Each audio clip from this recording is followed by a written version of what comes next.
Court marriage के बाद से ऐसी कौन सी परिस्थिति पैदा होती है जिसके बारे में आपको जरूर अवेयर होना चाहिए। तो मैं आपको 5 परिस्थितियों के बारे में बताने जा रहा हूं और वो परिस्थिति ऐसे है कि अगर आपने उसकी सही जानकारी रख ली तो आपको बहुत फायदा होगा। नमस्कार, मैं हूं एडवोकेट सुभाष सिंह। आइए देखते हैं वो 5 परिस्थिति कौन सी है। तो पहली परिस्थिति है कि लड़की अपने मां बाप से कोर्ट मैरिज के बाद बात ही ना करे। दूसरी परिस्थिति है कि पुलिस के सामने लड़की बयान बदल ले। तीसरी परिस्थिति है एफआईआर हो जाए, पुलिस आपका पीछा करने लगे, मां बाप को थाने में बैठा ले। चौथी परिस्थिति है लड़का पति बनने के बाद से अपनी मनमानी करने लगे। और 5वीं परिस्थिति है कि कोई भी आपको सपोर्ट ना करे। दोस्तों, मैं टॉपिक पे आगे बढ़ूं उससे पहले मैं आपसे कहूंगा कि यदि आपके मन में कोर्ट मैरिज को लेकर के कोई भी संकोच है तो आप हमारे हेल्पलाइन नंबर 8800 पर कॉल कर सकते हैं सुबह 9 बजे से लेकर शाम को 8 बजे तक। और अगर वीडियो अच्छा लगता हो तो जरूर चैनल को सब्सक्राइब कीजिए, बेल आइकन प्रेस कीजिए ताकि आपको लेटेस्ट वीडियो सबसे पहले मिल सके। तो सबसे पहला पॉइंट है जो कि कोर्ट मैरिज के बाद ध्यान रखना चाहिए कि कोर्ट मैरिज तो हो गया, उसके बाद से जरूरी होता है कि लड़की अपने माँ बाप से एक बार फोन पर बात कर ले, बता दे कि मैंने अपनी मर्जी से कोर्ट मैरिज किया है और उनको मैरिज का सर्टिफिकेट व्हाट्सएप पर भेज दे। कई मामलों में ऐसा होता है कि लड़की बहुत घबराती है अपने माँ बाप से बात करने के लिए क्योंकि वो बहुत घबरा रही है, बात नहीं करना चाहती। इससे सबसे बड़ी जो संकट पैदा हो जाती है वह यह है कि माँ बाप को मालूम नहीं चलता है कि उनकी बेटी या बहन कहाँ है, पता ही नहीं है। तो ऐसी स्थिति में वो थाने में जाकर के आपके खिलाफ एफआईआर रजिस्टर्ड करवा देते हैं कि उनकी बेटी की कोई गलती नहीं है, उसको अपहरण किया गया है, पता नहीं उसके साथ कोई दुर्घटना ना हो जाए, उसके साथ कोई रेप ना हो जाए या उसकी जान ना चली जाए। और पुलिस उस बात को सही मान करके एफआईआर रजिस्टर्ड कर लेती है। हालांकि इंटीमेशन लेटर भी भेजा जाता है लेकिन वो केवल पुलिस के लिए होता है। एक बार बहुत जरूरी होता है कि लड़की अपने माँ बाप से बात कर ले ताकि लड़की की आवाज सुन के माँ बाप को एटलीस्ट ये तो संतुष्टि हो जाए कि मेरी बेटी को कोई कुछ गलत नहीं हुआ है, उसने केवल कोर्ट मैरिज किया है। जो दूसरी सबसे बड़ी परिस्थिति होती है वह यह होती है कि किसी वजह से पुलिस ने आपको ट्रैक कर लिया, जैसे आपने अपना मोबाइल नंबर चेंज नहीं किया है, आप नए मोबाइल नंबर से कांटेक्ट में नहीं है, पुराना ही यूज कर रहे हैं, या आपने किसी घर परिवार या दोस्त वाले से संपर्क में है, मोबाइल नंबर से किसी भी मोबाइल नंबर के थ्रू संपर्क में है, तो ऐसा हो सकता है कि पुलिस मोबाइल नंबर के थ्रू आपको ट्रैक कर ले। कोई इंफॉर्मेशन पुलिस को दे दे तब भी आपको ट्रैक कर सकती है। और ट्रैक करने के बाद से यदि आप पकड़े जाते हैं और पुलिस थाने में जाकर के लड़की अपना बयान बदल लेती है तो बहुत गंभीर संकट पैदा हो जाता है, क्योंकि जैसे ही लड़की अपना बयान बदलेगी उसके बाद से पुलिस वाले आपकी वाइफ को उनके घर भेज देंगे, मायके भेज देंगे।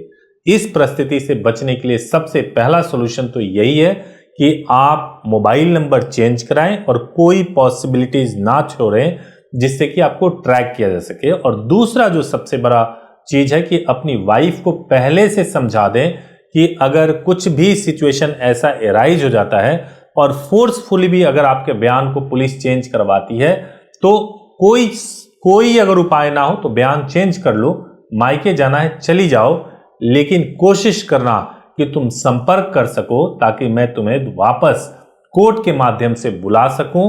ये बात आश्वस्त कर देना पहले ही ये बहुत जरूरी होता है। तीसरा जो पॉइंट है कि एफआईआर हो जाए, पुलिस पीछा कर रही है, मां बाप को थाने में बैठा लिया गया है। अगर पुलिस रिश्वत खा ले तो कोई भी इंटीमेशन और न्यूज़पेपर काम नहीं आता, क्योंकि जब रिश्वत खाने के बाद से पुलिस के आंख पे पट्टी बच जाती है और वो पट्टी जो होती है वो रिश्वत की पट्टी होती है, वो आपकी बात बिल्कुल नहीं सुनेंगे। लेकिन अगर हमने इंटीमेशन लेटर भिजवाया होगा, न्यूज़पेपर पब्लिकेशन कराया होगा, तो हम जा सकते हैं सीधे सीधे हाई कोर्ट और वहां पर जाकर के यह दिखा सकते हैं कि हमने ना केवल शादी किया है बल्कि इंटीमेशन और न्यूज़पेपर भी भिजवाया है। उसके बावजूद फर्जी तरीके से पुलिस ने फेक एफआईआर रजिस्टर्ड किया है, माँ बाप को परेशान कर रहे हैं और हमारा लगातार पीछा कर रहे हैं। जब हम हाई कोर्ट जाते हैं तो हाई कोर्ट से आदेश मिलता है कि आपको प्रोटेक्शन दिया जाए। एसपी को कोर्ट में बुलाया जाता है और वहां बुला करके उनको आदेश दिया जाता है, जिसको मानना ही पड़ता है पुलिस को, और अगर ना माने तो उनको सस्पेंड भी किया जा सकता है। तो इसलिए कभी भी जब ये परिस्थिति हो कि एफआईआर होने वाला है या पुलिस आपको पीछा करने लगी है या माँ बाप को थाने में बैठा रही है, बिना संकोच किए आपको हाई कोर्ट प्रोटेक्शन के लिए जाना चाहिए। कई कपल को कंफ्यूजन होता है कि हाई कोर्ट प्रोटेक्शन लेने में 15 से 20 दिन का समय लग सकता है और इतना समय है नहीं तो क्या करूं, अभी कोई इंस्टेंट उपाय ढूंढूं। कोई इंस्टेंट उपाय नहीं होता है, आपके पैसे बर्बाद हो जाएंगे। चाहे आप पुलिस वाले को खिला दें, लोकल में कोई एडवोकेट कर लें, पैसे बर्बाद ही होने हैं। एक ही समाधान होता है कि हाई कोर्ट में जाएं, और हाई कोर्ट में जाने के 5वें या 6ठे दिन में ही पुलिस को नोटिस चला जाता है और पुलिस अपनी कार्रवाई को मजबूरन रोक देती है। जो चौथी परिस्थिति पैदा होती है कि भाई शादी हो गई, लड़के ने ये सोच लिया अब तो सारे मुसीबतों का समाधान हो गया, मैं तो अब पति हूं और अपनी मनमानी कर सकता हूं, जैसे कि वो आपके माँ बाप से बात करने ही ना दे, इतनी लिबर्टी ना दे कि आप अपनी इच्छा के अनुसार सोच सकें, आपको किसी तरह से फाइनेंशियल मदद ना करे और केवल काम करने वाली वस्तु बना दे, आपके साथ मार पिटाई करे, अत्याचार करे। तो ऐसी परिस्थिति में भी समाधान है। चाहे आपने लव मैरिज ही क्यों नहीं किया है, चाहे आप अपने माँ बाप के खिलाफ जाकर ही आपने शादी क्यों नहीं की है, लेकिन कानून आपके साथ है। अगर आपका बॉयफ्रेंड जो आपका पति हो चुका है वो अगर आपको परेशान कर रहा है तो कानूनन ना केवल उसको सजा दिलवा सकते हैं बल्कि उसको सचेत भी कर सकते हैं, उसको रोक भी सकते हैं कि वो आपको परेशान ना करे। और आखिरी पॉइंट जो कोर्ट मैरिज के बाद परिस्थिति पैदा होती है कि कोर्ट मैरिज से पहले तो मेरे बहुत सारे दोस्त कह रहे थे कि कोई बात नहीं, तुम कोर्ट मैरिज कर लो, हम तुम्हें सपोर्ट करेंगे, लेकिन अब तो कोई फोन भी नहीं उठा रहा है, उनसे मुसीबत में मैंने कुछ पैसे मांग लिए तो उसके बाद से बातचीत करने ही बंद कर दिए। इस तरह की परिस्थितियां बहुत पैदा होती हैं। तो इसलिए आप अपने पास फाइनेंशियल बैकअप लेकर के चलें।